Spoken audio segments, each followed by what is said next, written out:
Nowadays there's a new type of player out there, and they all seem to be quite attacking. So I think on any given day, if you play against one of them and maybe it's 70% of your game, and you come up against one of these attacking players and they're seeing it well and potting balls, then no matter how confident you are feeling, you could just get blasted away. I don't think there's as many talent, as much talent around nowhere near the amount of talent around that there was when I was coming through. Like I said, the grassroots side of snooker is now definitely nowhere like it was when I was playing. We had a lot of amateur events, a lot of junior events, and I think now with the professional game opening up, it sort of closed the amateur game down overnight.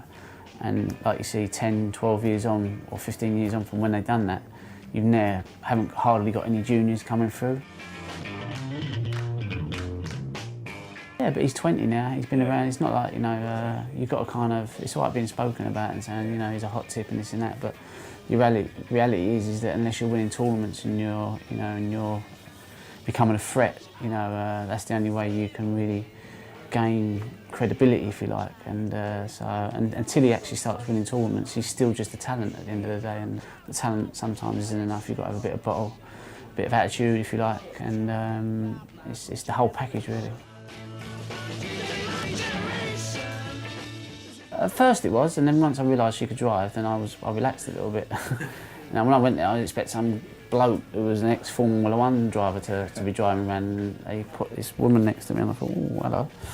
And but as soon as she started spinning the car around and laughing at the same time, I thought, oh, she must know what she's doing. I'd have been petrified if the car would have got that much out of shape. My latest addiction? Why have I got loads of addictions, have I? I just think that's just my personality in a way, that I just, when I get into something, I just want to master it. If that's called an addiction, then I'd just call that someone that's quite driven.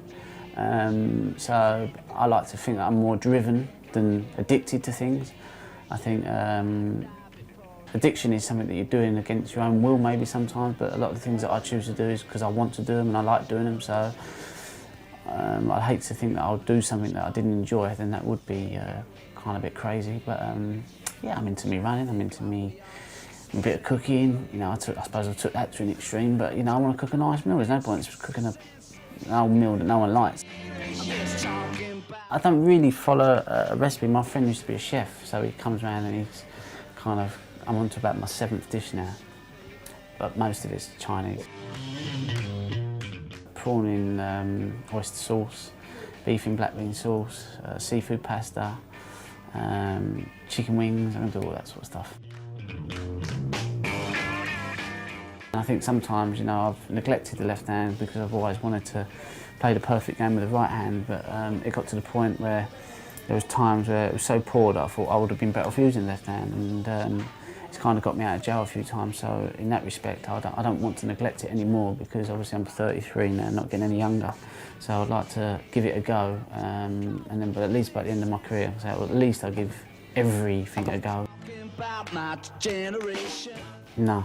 Well, they have the music on downstairs, so I can kind of filter through, but I don't intentionally ask them to put the music on. I quite like the sound of the balls going in the back of the pocket. That's music to my ears. I still like to feel I've got a few more years left playing, top competitive snooker. So obviously, still winning titles is important, but obviously being involved with the Riley's thing now, and being around snooker clubs for years. The best years of my life were when I was a kid growing up, being a junior in a snooker club, and just the atmosphere and the day-to-day of just looking forward to going down the club, because there's always something going on.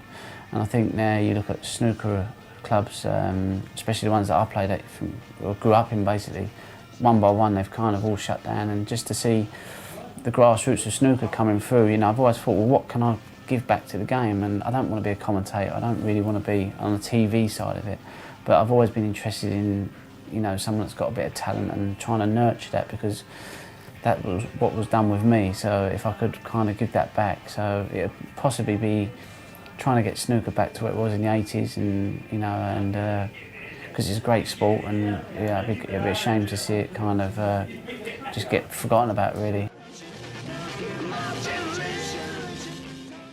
perfect the break. If you can perfect the break, then anything's possible on that.